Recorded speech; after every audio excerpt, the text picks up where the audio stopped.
Hey guys, hey Coach Chris here. Want to get further into the 5-3 defense. I know we posted a video that was kind of more, higher level. Let's get into some of the details around the 5-3 defense and adjustments that we've made in the past. Again, the goal here is just to knowledge share on things that we know have worked in the past and try to pass down information to others in the organization. Things we're going to kind of talk about today, just on defense adjustments, are going to be a Ricky and Lucy call. When a team is unbalanced, how do you adjust your interior three and linebackers over when they have, say, four linemen to one side and two to the other? We'll talk about that. We're going to get into linebacker keys. I kind of talked about in our film.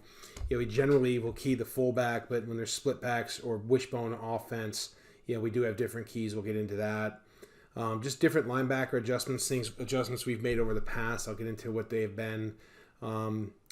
Defense shifts, one-word calls that will shift the defense from, a 5-3 to a 6-2 or a 5-3 to a 4-3 defense based on, a front and situational situations that we might be in where we need to adjust our personnel to the formation.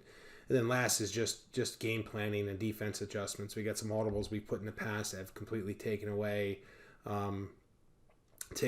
different offenses. So first we're going to get into is just a Ricky and Lucy call. We're going to get in here this is against Sharon Hill in the IYFL championship game. You're going to see here that they are lined up. I'm going to keep the audio on so you can hear some of the things later in the video. But you can see here they have two linemen to one side and they have four on the other. So it's kind of hard to see, but 1, 2, 3, 4. We game plan against this. So they are unbalanced to our right side, their left side. So when we have this, we have to adjust our defense to match the numbers, right? When teams are going unbalanced, we do this in our offense. We're trying to outman them using a formation, right? Trying to get more blockers where they have defenders. So we need to match their numbers with a simple call. So we have a Ricky or Lucy call. Ricky call tells the interior three defensive linemen to shift over one full man to the right. It also tells our linebackers to shift over one full man to the right. There is no adjustments here for defensive ends because they always line up on the outside guys 9 tech. So this, again, is just in moving our Ricky call. It's one word call. We out from the sidelines. If they don't see it, the linebackers are taught to look for this. But when I coached 11U, we had the same calls. Ricky call or Lucy call. Here would be a Ricky call. You're going to see the guys shift down, and you should see our linebackers move.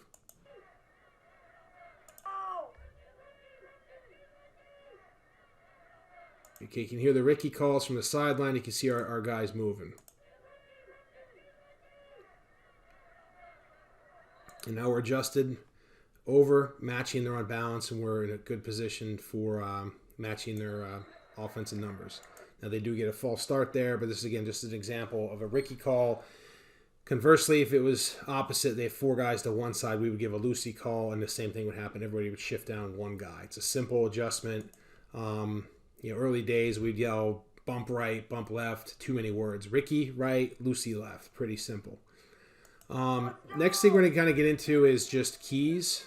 All right, so here's a wishbone offense. We have three linebackers and we have three different backs, right? So wishbone offense, the way the wishbone works is you kind of have, three backs. A lot of times I'll try to outpower you. All three backs are going to a point of attack, whether it be power, whether it be toss. But there's a lot of counters built into here. And anytime we get split backs or wishbone type offense, we'll tell our linebackers to look at different backs, to key different guys. So we'll do cross keys. So the outside backer on this side is going to key the furthest back on that side.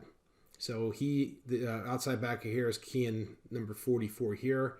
Our middle backer will key the fullback. And our outside backer on this side, you can kind of see the guy just on the other side of 44. 44 is a big guy this year. But our outside backer on this side is going to key the guy on the other side. And the reason for that is really for counter, right? And you're going to actually see this the first play. You're going to see two guys take off that way. And we talked about in our last video, hey, stay home for 2 seconds for counter. We coached this up all week long for the championship games. We played Sharon earlier. This guy's going to take an exaggerated counter step and just come back this way. You're going to see him stay home. He's keying him. If he sees the exaggerated step, he's going to see it. And once he starts coming back, he's going to fill. Now, he doesn't make the tackle here, but this is just how we've defended, split backs or wishbone type offenses. So let's take a look.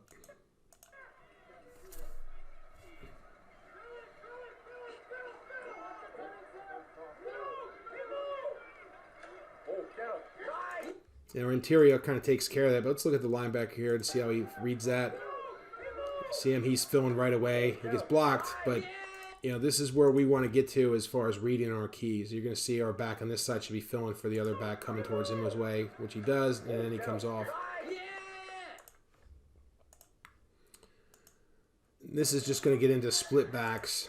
They have 2 back sets. It'll be the same concept. The outside backer on this side's keying this guy, and the outside backer is keying the furthest back. The middle linebacker will key the fullback at all times. So we have a fullback, split back. If they're offset completely between the quarterback, we'll have the middle linebacker key the guy to the strong side. One thing I did fail to mention is calling out our strength. So the one things the linebackers are taught to do is call out the strength of the defense. So we either have a strong left or a strong right call. So this would be a strong left call. They have 2 tights, and they're equally balanced, which they look like they are here.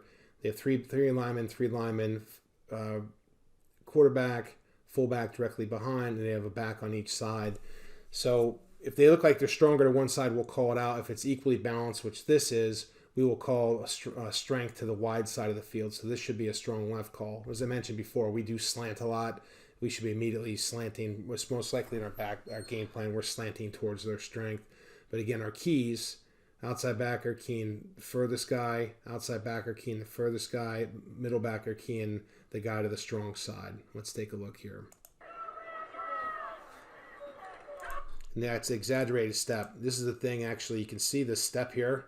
We coach this up. If you see this, this exaggerated step, you know it's coming back, right? That doesn't look natural. So you see that, stay home and fill. Let's see how it looks here. You can see our linebacker immediately starting to fill. He sees it, and we stuff him. And our interior gets this one again, but again, he's reading that guy. He sees that exaggerated step. He's filling and making sure there's nothing there. We coached that up all week long for championship week. Next we'll get into is just linebacker adjustments. This is against BYC a couple years back. This is back in, I think, 2018. You can tell by the helmets. These are when we were in gold helmets. But anytime we have, a lot of times we'll do this. Anytime we get a wing, how do you defend this, right? So, we've kind of gone through this over the years. One way is, hey, take your defense end, pull them way out over here, and you create this natural hole in here, which we don't like. The thing we like to do is when we see a wing come out there, you're going to see our outside backer here is going to adjust and stack over the defensive end, right? So you can see when he does shift, we shift over immediately, right? Now, if they start to shift back, if he goes back, we're going to have him shift back to his original spot over the C gap. But we want to have this outside backer here, kind of to help any kind of as a contained player. So if we keep him in that D gap and they double team the D end, they can get outside very easily, right? So if they start to do what we do, right, which is a reach chip concept, he can chip if he's inside, he can easily chip him, bounce off to seal him off. We don't want to do that. We want to make it hard for these guys. So what we'll do is stack our outside backer over the end, right? So if it is an outside play, they get the double team. His first step is always taught to be outside, still reading his back. We have a split back, he'll be reading this guy. But if it is a toss out this way, his first step's going to be to the left. If it is a toss, he will easily become the contained player. We're going to just exchange gaps. You can block you two on the one. This guy's going to be free. He's going to fill. We're going to have the corner, as we talked before, force, which actually be this guy here. He'll be a force player. This guy will be a contained player, and our middle backer should be flowing nicely. Now, this is not a toss play, but this is just, I wanted to kind of just show of how we stack that backer really to help really that if it is a outside perimeter play, we have support on that outside, right? Because if we move that end over here, it's going to create a natural gap, and they're going to run power, all day long. The good teams in our league will run power, so you got to be able to defend that. If it is a power play, this guy's still nice and tight, and then this guy's still in a position where he can fill into that C gap. So you can see here is this guy motions. Oh, they don't motion. All right. He doesn't motion there. And I thought this was the play I picked was power, but you can get the concepts from where I was going there. Next is we're going to get into is just one-word audibles, right? So if we're in a defense, and let's say we call 5-3 and they come out something like this, a 2x2 set, right? We will sometimes call a one word to move to a 4-3.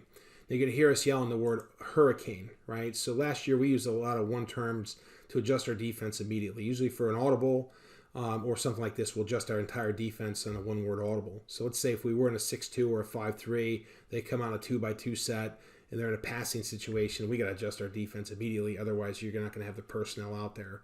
So hurricane is just adjusting to a 4-3. Looks like we naturally call this anyways, but that's what the hurricane means. We're going to go to a 4-3 defense. We pull, we'll usually pull a linebacker out to safety. If we can do that, if we don't have the personnel out there, we'll move a defensive tackle over to defensive end, the defense end over to linebacker to get four-man front, and then we pull a linebacker out to be a safety. So we have two safeties out there in a 4-3.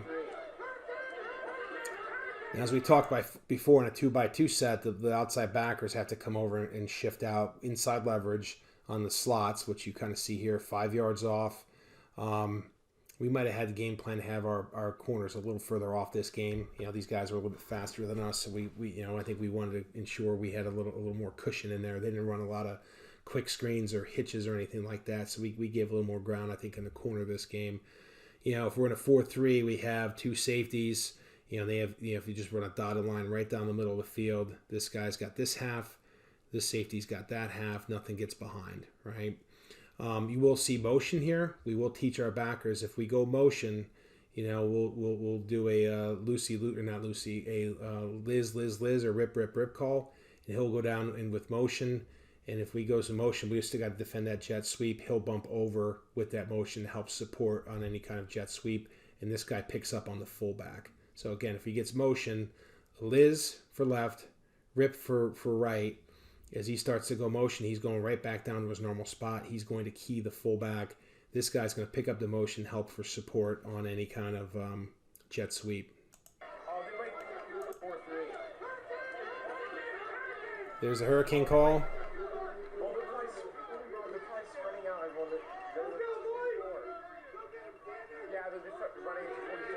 Jet sweep, give. Running.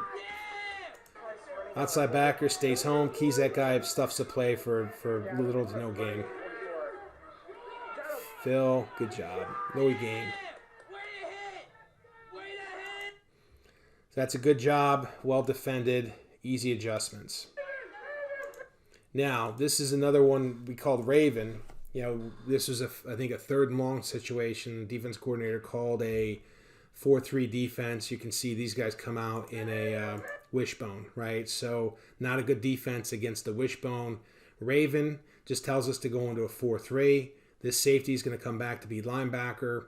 Then when we did, anytime we went from a 5-3 to 4-3, this safety was always a linebacker. We just kicked him out to be a safety. And if we went to a 6-2, this linebacker became up in the A gap for a 6-2. So we'd have this guy as a linebacker, this guy's a linebacker, this guy goes up in the A gap, and we're nice and strong up front. So you're going to hear us yell Raven. We're going to adjust to a 6-2. It's going to be third and short. You're going to see, actually, I think they run a counter here. You're going to see this linebacker stay home, reading the split back keys, staying home, and filling for little to no gain. There's a Raven call. Now we're in a 6-2. Let's go back, see it again.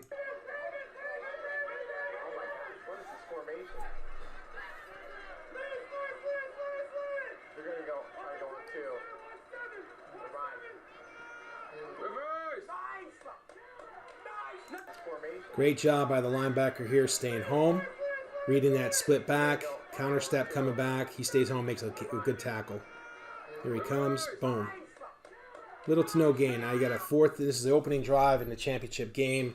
Now they were in a 4th and 8 situation. We held them on the next play, and we had a nice drive on our opening drive. But that's just some simple stuff, right? On one word, how to change your defense immediately to the situation. Because if we stayed in a 4-3 there, instead of having 6 down linemen, now you have 4. They're running a counter there. They would have just blew us over. So, getting more bodies up front, matching their formation with our formation and our men to match off on their defense was a good adjustment for us. And again, these are things we've kind of learned over the years that we're passing down.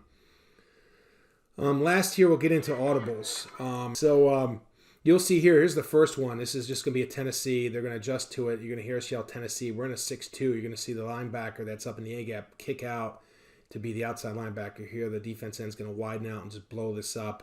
And the middle linebacker scrapes underneath and makes a great play. But we knew this was coming, and we blew us up on one-word adjustment. Tennessee, you can name it whatever you want as you guys put together game plans. But I've found that one-word adjustments are always the best for kids to understand, and you really got to coach these things up in group work and teamwork, Friday nights before the game, and even Saturday before the game. Go over your adjustments, both offensively and defensively. So the kids, usually the first time they kind of get it, the second time they got it, and the third time they really got it. But I've gone, even at the 11U level, 5-6 adjustments just like that for particular games. I've gone as many, I think, as in this team here. I think we got to the second round of the playoffs in 2018. I think we had 6 adjustments against Drexel Hill, and they all worked. That's a game we should have won. We were winning by 1 point with 30 seconds left in the game, and they ended up scoring to beat us on a very, very unfortunate play for us and a lucky play for them. But this is what it looks like.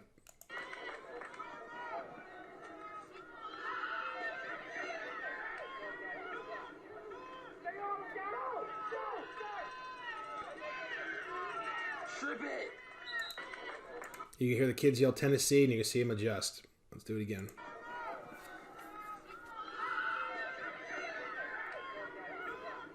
See that linebacker kicks out. Defense end's going to fly upfield. You see the outside backer adjust and stack up once he sees the Tennessee. He adjusts over. And this guy, that's right, I think we had him blitzing up the B gap for this here. Here he goes. We're at the C gap. Nowhere to go. Again, this is 11U.